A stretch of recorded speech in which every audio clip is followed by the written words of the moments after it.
Почему тема Конституции важна для современного общества? Вот ваша позиция какая? Ну, мне кажется, сейчас народ хочет быть услышанным. Для них важно, чтобы учитывалось их мнение. И наши люди сейчас понимают, что Конституция – это не какой-то абстрактный юридический документ, а это действительно договор между государством и людьми.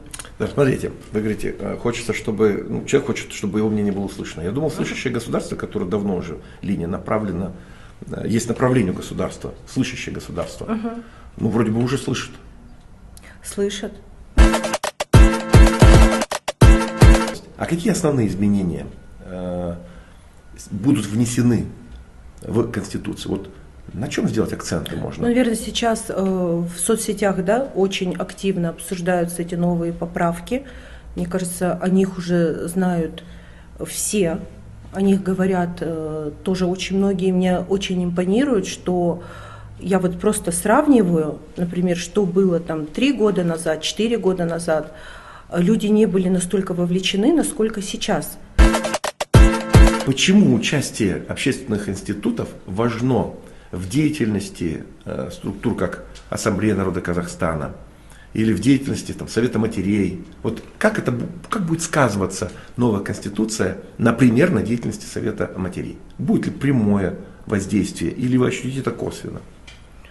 Совет матерей как существовал, так и будет существовать, потому что мы действительно, наверное, вносим очень большую положительную лепту взаимосвязи именно с нашими людьми, с женщинами. Знаете, у нас в Совете матерей, члены Совета матерей – это женщины разного возраста, разных профессий, но когда мы объединяемся все вместе, мы действительно можем точечно помочь. Вот вы же еще затрагивали тему, что раньше человек для государства был. То есть не спрашивай, что сделал для тебя государство, спроси, что ты сделал для государства. Условно такой американский лозунг. А какие изменения сейчас новая Конституция нам даст? На расширенном заседании правительства президент произнес такую фразу, я хотела бы ее процитировать, она мне очень импонирует. Он сказал, что не человек для государства, а государство для человека. И я его в этом полностью поддерживаю. На самом деле человекоориентированность очень важна. И если она закладывается в Конституции, то, соответственно, все подзаконные акты, законы, кодексы, они будут уже только подтверждать эту общую линию. И люди, соответственно, оценят это, впоследствии. Сразу тяжело, конечно, такие вещи сделать, это же государственная машина. Но вот этот постулат мне очень нравится. Нравится ли вам конкретизация, что такое, например,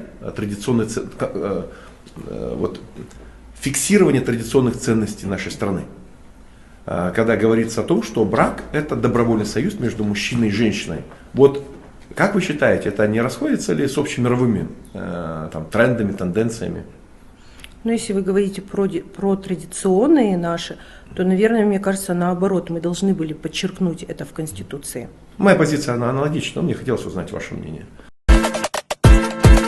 Смотрите, Совет матерей, Клуб добряков.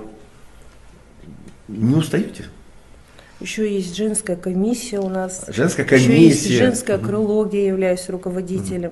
Еще у нас есть социальные комиссии. Вот как нас все время хватает? Куча комитетов. Есть такое слово. Не выгораете ли вы?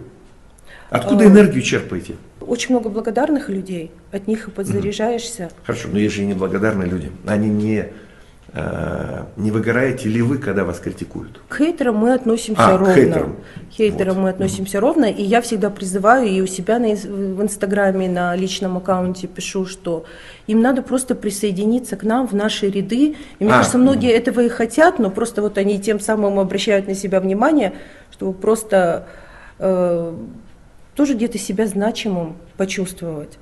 Поэтому если те же хейтеры, те же, кто следит за нашей деятельностью Присоединяйтесь. и хочет вступить в наши Клубу ряды, добряков. то присоединяйтесь в клуб добряков, в женское крыло.